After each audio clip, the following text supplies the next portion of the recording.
भगवान ने कहा कि चाहे कोई किसी भी जाति में हुआ हो, श्री कृष्ण कहते अपने अपने कर्म को करते हुए हर व्यक्ति सिद्ध हो सकता है। यहाँ पर श्री कृष्ण ने इसी चीज़ को कहा कि कोई ये ना समझे कि ब्राह्मण ही भगवान की प्राप्ति कर सकता है, ब्राह्मण भगवान को प्राप्त कर लेगा, क्षत्रिय कर लेगा, शूद्र कर लेगा। क्योंकि आप देखिए, क्योंकि यहाँ पर आप और हमें लगता है कि भाई क्षत्रिय, वैश्य, ब्राह्मण ये जो है ये कर लेंगे और शूद्र भगवान की प्राप्ति नहीं कर पाएगा। क्योंकि आप और हम देखें कि कैसा समाज में ऐसा नियम रहा है कि भाई शूद्र जो है उनको भगवान के दर्शन से वंचित किया गया, मंदिर में उनका प्रवेश नहीं किया गया है। तो आप और हमने तो इस तरीके का व्यवहार किया है समाज के लिए, ऐसा उनको इस दृष्टि से देखा है। पर यहाँ पर आप और हम भगवान की बात सुने, भगवान श्री कृष्ण क्या कहते हैं, वही कहते हैं अपने अपने गुण में जो भी व्यक्ति कार्य कर रहा है। पहली बात तो भगवान शरीर की बात ही नहीं कर रहे हैं, पर फिर भी अगर कोई शारीरिक दृष्टि से भी देखता है, यहाँ पर श्री कृष्ण क्या कह रहे हैं कि अपने अपने गुण में बरत करके ईमानदारी से जो अपना कार्य कर रहा है, श्री कृष्ण कहते हैं इसी में ही अगर वो मेरी सेवा करता है, मेरी सेवा मान करके इस कार्य को करता है, तो श्री कृष्ण कहते हैं वो इसी में ही सिद्ध हो जाएगा। जो सिद्धि को ब्राह्मण प्राप्त करेगा वही सिद्धि को शूद्र भी प्राप्त करेगा।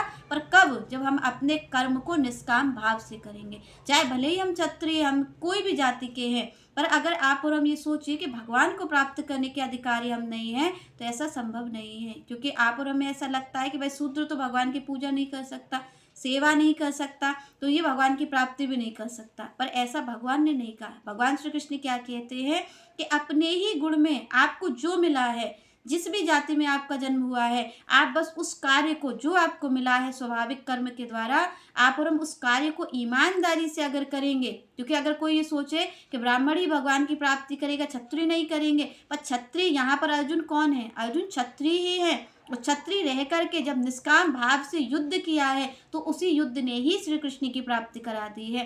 क्योंकि आप और हम स्वार्थ से युद्ध करेंगे, अपने स्वार्थ से करेंगे, तो वो हमें नरक की प्राप्ति करवा देगा। क्योंकि अनेक अनेक लोगों की हत्या की गई है। पर यहाँ पर देखिए भगवान को समर्पित करके जब युद्ध किया गया, तो वही श्री कृष्ण की प्राप्ति करवाता है। तो यहाँ पर आप और हम ये ना सोचें कि केवल ब्राह्मण भगवान की प्राप्ति कर लेगा, क्षत्रिय नहीं कर पाएगा, वैश्य नहीं कर पाएगा, शूद्र नहीं कर पाएगा। नहीं, यहाँ पर श्री कृष्ण ने कहा कि जो भी किसी भी जाति में अगर वो है, और अगर वो निष्काम भाव से अपना जो गुण है उसी में ही कर्म कर रहा है, तो श्री कृष्ण कहते हैं उसी में निष्काम भाव से कर्म करते हुए वो मेरी प्राप्ति को कर लेगा और वो सिद्ध भी हो जाएगा।